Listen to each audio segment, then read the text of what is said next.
విజయవాడ కొత్త ఆటోనగర్లో మావోయిస్టుల షెల్టర్ హోమ్గా ఉపయోగించుకున్న 3 అంతస్తుల భవనం విషయంలో కొత్త విషయాలు వెలుగులోకి వస్తున్నాయి. ఇప్పుడు మావోయిస్టులు విజయవాడ నడిబొడ్డున ఈ భవనాన్ని అద్దెకు తీసుకోవడం వెనకాల ఓ కాంట్రాక్టర్ ఉన్నాడని పోలీసులు గుర్తించారు. కాంట్రాక్టర్ ద్వారానే కొత్త ఆటోనగర్లోని భవనంలోకి మావోయిస్టులు వచ్చినట్టుగా నిర్ధారణకు వచ్చారు పోలీసులు. లోతుగా దర్యాప్తు చేయగా 20 రోజుల ముందు కొత్తగా కన్స్ట్రక్ట్ చేసిన ఒక ప్రాజెక్ట్ నిర్మాణం చేస్తున్నారని, దానికోసం ఇతర రాష్ట్రాల నుండి కూలీలు వస్తున్నారని మేనేజర్కు చెప్పాడు కాంట్రాక్టర్. వాళ్లకు ఆ భవనంలోని మూడో అంతస్తు కావాలని ఫోన్లో చెప్పడంతో ఆయన మాటలను నిజమేనని నమ్మి రెంట్కు ఇచ్చేశారు.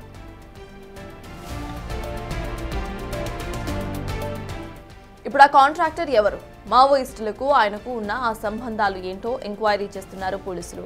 ప్రస్తుతం ఆ కాంట్రాక్టర్ అజ్ఞాతంలోకి వెళ్లిపోయాడు. అటు పట్టమట పోలీస్ స్టేషన్ పరిధిలో ప్రసాదంపాడులో ఓ ఇంట్లో మావోయిస్టు తలదాచుకోవడం వెనుక సానుభూతిపరుడు ఉన్నట్టుగా పోలీసులు నిర్ధారణకు వచ్చారు. అదే గ్రామానికి చెందిన రవి అనే సానుభూతిపరుడు పోడియా భీమా, మడకం లక్మా, మడవి చిన్మయ్, మంగి దొక్కుపాడి అనే మావోయిస్టులను ఇక్కడికి తీసుకొచ్చినట్టుగా తెలుస్తోంది. వారికి విజయ ఆగ్రో మిల్ రోడ్లో ఇంటిని ఒకటి అద్దెకు కూడా ఇప్పించినట్టుగా రవి కీలకంగా వ్యవహరించినట్టుగా అర్థమవుతోంది.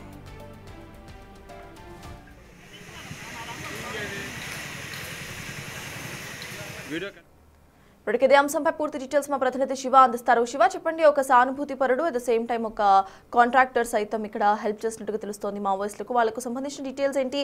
సానుభూతి పరుడు ఎవరైతే ఉన్నారో తనని అదుపులోకి తీసుకున్నారా? అండ్ కాంట్రాక్టర్ లొకేషన్కు సంబంధించి ఎటువంటి అప్డేట్ ఉంది? రైట్ సత్తాజ్, మొత్తం మీద చూసుకుంటే విజయవాడలో 2 సంఘటనలు, ఒకటి కానూరు న్యూ ఆటోనగర్, 2 ప్రసాదంపాడు. ఈ 2 ప్రాంతాలకు సంబంధించి ఒక చోట 28 మంది మావోయిస్టులు, మరొక చోట 4 మావోయిస్టులు. ఒక చోట రవి అనే వ్యక్తి ఇతను మావోయిస్టు సానుభూతిపరుడు.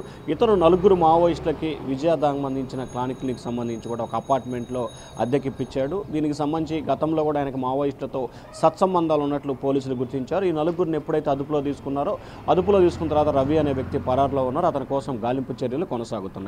ఇక రవి అనే వ్యక్తికి సంబంధించి ఎవరితో సత్సంబంధాలు కొనసాగారు, మావోయిస్టు సత్సంబంధాలు ఉన్నాయా లేవా, లేకపోతే వేరే రకంగా ఏమన్నా పరిచయాలు ఉన్నాయనే కోణంలో కూడా పోలీసులు విచారణ చేపడుతున్నారు. ఇప్పటికే ప్రాథమికంగా అతను మావోయిస్టుల సానుభూతి పరుడుగా తాజాగా పోలీసులు గుర్తించారు. ఇక 2వ అంశానికి సంబంధించి ప్రసాదంపాడు, ఏదైతే కేంద్ర ఇంటెలిజెన్స్ బ్యూరో కావచ్చు, రాష్ట్ర ఇంటెలిజెన్స్ బ్యూరోస్ కావచ్చు, పలువురు వీఐపీల జోన్గా ఉన్న ఆటోనగర్లో 28 మంది మావోయిస్టులు. ఆటోనగర్లో 4 ఫ్లోర్ల బిల్డింగ్ ఉంటుంది. కింద ఫ్లోర్కి సంబంధించి కూడా సెల్ ఫోన్ గూడెం ఉంటుంది. 2, 3, 4 ఫ్లోర్లకు సంబంధించి కూడా ఈ గూడెంలో 4వ ఫ్లోరు అలాగే 3వ ఫ్లోర్ అద్దె కావాలని చెప్పి కోరారు. అయితే విజయవాడకు సంబంధించిన ఒక రోడ్డు కాంట్రాక్టర్ ఈ వ్యవహారానికి సంబంధించి తతంగాన్ని నడిపినట్టు తెలుస్తూ ఉంది. నెలకి ₹1,00,000 కేవలం ఒకే ఒక్క ఫ్లోర్కు సంబంధించి పూర్తి స్థాయిలో కూడా మొత్తం ఒకే సాఫీగా ఉంటుంది. గదులు కానీ ఏమి ఉండవు, పూర్తిగా సమాంతరంగా ఉంటుంది. 2 మాత్రమే గదులు ఉంటాయి. దీంట్లో నెలకి ₹1,00,000 అద్దె చొప్పున కూడా ఆ కాంట్రాక్టర్తో మాట్లాడి మేనేజర్ ఎవరైతే ఆ బిల్డింగ్ మేనేజర్ ఉంటారో అతనితో అద్దెకి ఇప్పించినట్టు తెలుస్తూ ఉంది. అయితే విజయవాడ నడిబొడ్డు లాంటి ప్రాంతం, మెయిన్ సెంటర్లో లేని అద్దె మాత్రం ఆటోనగర్లో ₹1,00,000 అద్దెకి ఇవ్వడానికి సంబంధించి కూడా ఇప్పుడు ఆసక్తికరంగా ఉంది.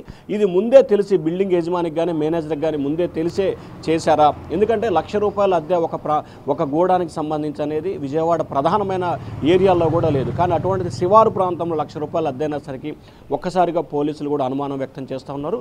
ఈ సంఘటనకు సంబంధించి ఇప్పటికే మేనేజర్ను అదుపులో తీసుకొని విచారిస్తున్నారు. యజమానికి సంబంధించి అప్పలస్వామి విదేశాల్లో ఉంటున్నట్టు కూడా తెలుస్తూ ఉంది. కాంట్రాక్టర్ ఎవరు, కాంట్రాక్టర్కి సంబంధించి ఏదైనా కూలీలకు సంబంధించి ఆయన పని చేస్తుంటే వేరే ఎవరన్నా అప్పచెప్పారా, లేకపోతే ఆయన గతంలో మావోయిస్టులతో సత్సంబంధాలు ఏమైనా ఉన్నాయా, ఆయన గతంలో కానీ ఆయన తాలూకా వ్యక్తులు మావోయిస్టులకి సానుభూతి పరులుగా వ్యవహరించారా, అసలు నిజంగా పనులు చేస్తామని చెప్పి వేరే వ్యక్తులు ఈయన వద్దకు వచ్చారా అనే దానికి సంబంధించి 3-4 విభాగాలుగా పోలీసు అధికారులు అయితే విచారణ చేపడుతున్నట్టు తెలుస్తూ ఉంది. ముఖ్యంగా ఎవరు ఆ కాంట్రాక్టర్కి వీరికి ఉన్న సంబంధం ఏంటే దానిపై కూడా పోలీసులు లోతుగా దర్యాప్తు చేస్తున్నారు.